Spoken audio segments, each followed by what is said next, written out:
안녕하세요, 굴린튜브의 굴린입니다. 오늘의 그 숨은 명기 찾기 시간에는 정말 많은 사람들이 잘 모르는 그런 숨겨져 있는 명기를 찾아봤습니다. 바로 14사의 TC7 아이언입니다. 제 주변에 보면 이 14이라는 브랜드를 알고 있는 사람을 거의 못 봤습니다. 아는 사람이라 하더라도 이 나뭇잎이 안 이뻐서 관심이 안 가진다고 할까? 나뭇잎이 별로라고 뭐 그렇게 말하시는 분들도 있었고, 그래서 오늘은 14 아이언이 나뭇잎이 아니라 새의 깃털이다, 그걸 알려주기 위해서 카메라를 켜게 됐습니다. 골프 규칙을 보면 클럽이 최대 14개로 제한되어 있거든요. 그 14를 영어로 하면 바로 14입니다. 14는 그 일본의 브랜드로서 하카미츠 타케바야시, 그 사람이 1981년도에 창업을 한 브랜드입니다. 그래서 14사의 그 문구를 보면 모든 골퍼에게 최고의 14개의 클럽, 그런 문구가 있거든요. 그래서 그런 뜻으로 해서 바로 이 14이라는 브랜드가 만들어지게 됐습니다. 그리고 클럽 로그만 하더라도 이거 진짜 그 나뭇잎이라고 하는 말들이 많은데, 골프 용어를 보면 알바트로스, 이글, 버디 이런 것들이 다 새와 관련된 것들이거든요. 알바트로스 같은 경우에는 하늘을 나는 새 중에서 날개가 가장 긴 종이라고 합니다. 날개를 펼쳤을 때 거의 3m에서 4m, 그리고 새의 몸 길이는 91cm. 새 중에는 되게 큰 새거든요. 그래서 한 번 날면 지구 반바퀴를 돌 수 있다고, 그런 능력을 가진 새가 바로 알바트로스입니다. 그리고 이글은 우리가 다 잘 알듯이 독수리란 뜻이고, 버디는 작은 새를 의미합니다. 그렇게 골프 용어가 새에서 착안한 걸 감안을 해서 14에서는 다루기 쉬운 클럽이라는 의미를 넣어서 새의 깃털을 브랜드 로고로 정했습니다. 제 와이프도 나뭇잎같이 생겼다고, 되게 올드하다고 그랬었거든요. 약간 할아버지들 같은 그런 세대가 쓰는 것 같다고 했는데 새의 깃털입니다. 이렇게 새의 깃털처럼 가볍게 쉽게 치고자 하는 이 14는 프로들을 위한 클럽이 아니라 처음부터 아마추어들을 위한 클럽으로 제작이 됐습니다. 그래서 14에서는 뭐 게롱드 드라이버라든지 우드, 유틸, 아이언, 웨지, 심지어 퍼터까지 모든 그 클럽이 다 생산이 되고 있는데, 가장 유명한 두 가지 클럽이 있습니다. 바로 그 롱아이언을 잘 치지 못하는 아마추어를 위해서 중공구제 유틸리티 아이언이 유명하고, 그다음에 스핀을 잘 걸지 못하는 아마추어를 위해서 누구나 스핀이 잘 걸리는 웨지가 유명합니다. 그래서 가장 유명한 클럽은 유틸리티 아이언, HI858도 있고 후속작인 HI660도 있고, 웨지에서는 MT28이 히트를 치면서 후속작인 RM 시리즈 웨지가 되게 유명합니다. 그럼에도 불구하고 현재 14에서 가장 잘 팔리는 클럽은 바로 이 아이언입니다. 예전에는 좀 TC 시리즈가 많이 팔렸고 요즘에는 TD 시리즈가 많이 팔리는 것 같은데, TC 시리즈는 전통적으로 14을 가장 대표하는 모델이었는데, 14의 단조 모델로서 5 시리즈, 7 시리즈, 그다음에 9 시리즈가 있습니다. 순서대로 난이도가 높은데 5 시리즈 같은 경우에는 관용성이 좋고 치기가 편하고, 9 시리즈로 갈수록 헤드가 좀 얇아지면서 좀 치기가 어려워집니다. 특히 5 시리즈 같은 경우에는 TC550이 가장 최초로 출시가 됐는데, 그 이후에도 TC550 포지드, 뉴 TC550 포지드, 그다음에 뭐 TC510, TC530 이렇게 출시가 됐는데, 제 친구 아이언이 TC530이었거든요. 그래서 예전에 저도 쳐본 적이 있는데 타감은 14이다 이런 말이 있을 정도로 타감이 되게 좋았던 기억이 있었거든요. 그 친구가 되게 잘 치는데 아이언은 바꾸지 않고 거의 몇 년째 쓰고 있을 정도로 아무튼 그렇게 좋은 아이언이었던 기억이 있습니다. 그리고 다음으로는 TV 시리즈가 있는데, TV5랑 TV7이 있는데 제가 나중에 한번 구해서 리뷰를 한번 해보도록 하겠습니다. 오늘 소개해드릴 이 TC7의 그 스펙을 살펴보면 2021년도에 출시가 됐고, 그 다음에 단조 포지드 공법으로 만들어졌고, 그 다음에 이 뒤를 보시면 이렇게 뒤가 파여있는 캐비티백 형태를 가지고 있습니다. 그리고 헤드 소재 같은 경우에는 S25C 연철 단조 소재로 되어 있고, 마감은 니켈 크롬 맥기 마감으로 되어 있습니다. 이렇게 보면 이 부분은 되게 유광으로 반짝반짝거리고, 솔 부분이나 페이스 부분은 무광으로 처리가 된 게 보이시죠? 눈부심이 좀 방지가 되는 것 같고, 제조국은 일본입니다. 그리고 로프트 각은 7번 아이언을 기준으로 했을 때 로프트 각이 31도, 길이가 37인치입니다. 그리고 샤프트는 NS 프로 모듀스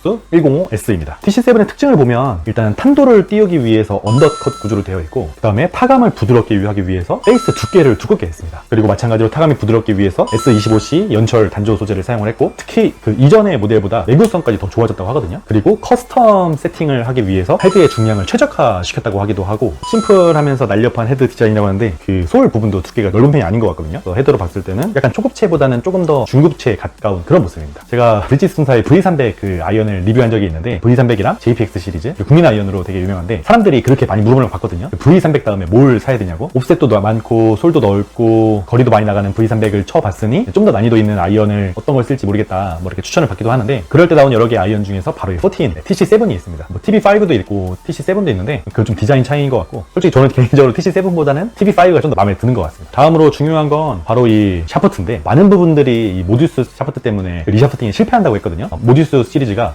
105, 115, 120, 125, 130 이렇게 한 6개 종류가 되는데, 그 중에서 가장 강한 게 바로 이 105S입니다. 가볼 같은 경우에는 숫자가 낮을수록 가볍고 좀 더 약한 편인데, 모듀스 같은 경우에는 105가 가장 가벼운 건 맞지만 킥포인트가 하이킥이고 이 강도가 가장 강하거든요. 그래서 이거 모듀스에 대한 건 제가 다음에 설명드리고 하고, 어쨌든 무게는 가볍지만 강한 샤프트다, 그렇게 생각하시면 될 것 같습니다. 그리고 그립은 14이라고 써있고 깃털이 양쪽으로 들어가 있습니다. 어떤 사람들은 이 14 그립이 되게 얇다고 하는데, 저는 이번에는 잘 못 느꼈고, 특히 TV5에서 얇다고 많이 들었거든요. 그거는 제가 한번 나중에 확인해 보겠습니다. 그리고 성화 스포츠의 정품 홀로그램이 붙어 있습니다. 제가 기존에 쓰는 아이언이 PXG4의 0211ST 모델이거든요. 엘리베이트 95g 경량 샤프트를 쓰고 있고, 이번에 이걸 치면서 제가 거리를 한번 재봤는데 거리가 거의 10m에서 15m, 한 20m 늘어났거든요. 4번 아이언이 거의 한 185 정도 못 쳤는데 이걸로 200을 넘겼습니다.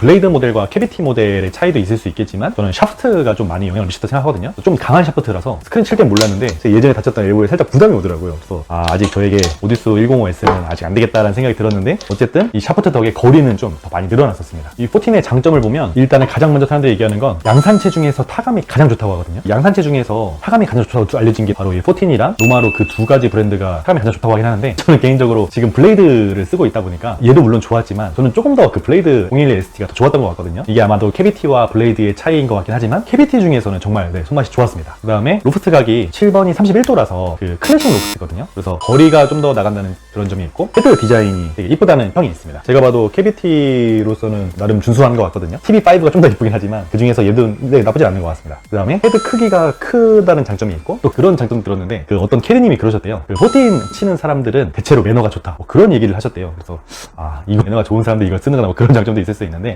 반면에 단점으로 보면 연철 단조기 때문에 딩이 잘 생긴다는 단점이 있습니다. 그리고 가격이 다른 아이언에 비해서 좀 비싼 편입니다. 그래서 최저가가 인터넷으로 165만 원인가 그랬거든요. 다른 아이언 같은 경우 V300이 그때 120만 원인가 그랬었는데, 어쨌든 같은 캐비티백이지만 좀 더 가격이 있는 편입니다. 또 다른 단점으로는 브랜드 인지도가 낮아서 단가가 심하다는 단점이 있습니다. 비싸게 샀지만 중고로 대팔 때는 후려친 가격을 팔 수밖에 없다. 그리고 비주류라서 마이너 성향이라서 사람들이 잘 모른다. 14이라면 그게 뭐냐고, 어디냐 있냐고 그럴 때도 있고, 그리고 헤드가 아까 큰 게 장점이었는데 헤드가 좀 커 보이는 게 단점일 수도 있습니다. 숫자를 넘어서 이제 중급자로 가시는 분들은 좀 더 얄쌍하고 좀 더 작은 헤드를 원하시는데 거기에 비해서는 좀 헤드가 크기 때문에 좀 단점으로 다가올 수도 있고, 그리고 또 다른 단점으로는 PC7보다 좀 더 이쁜 TV5랑 TV7이 있다. 걔네도 완전 블레이드 모델은 아니기 때문에 얘네랑 좀 겹칠 수 있거든요. 그래서 그쪽을 요즘에는 많이들 선택을 하시는 것 같습니다. 종합해보면 타감이 되게 좋았고, 거리도 멀리 나가가지고 제가 평소 잡았던 아이언보다 좀 더 짧게 잡았고 그게 제 비거리인 것 마냥 그런 기분 좋은 효과가 있었습니다. 스코어도 잘 나왔었고 되게 좋았던 아이언인데, 아까 말씀드린 것처럼 감가가 좀 세다 보니까 제 생각에는 쭉 가져가실 거 아니면 새 거보다는 중고로 사시는 게 마음이 좀 더 편하실 것 같다. 새 거로 사셨다가 중고로 파실 때는 마음이 아플 것 같다.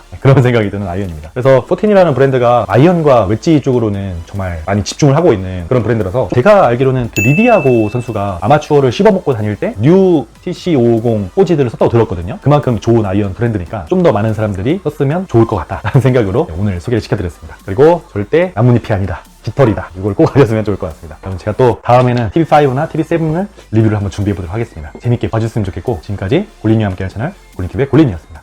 감사합니다.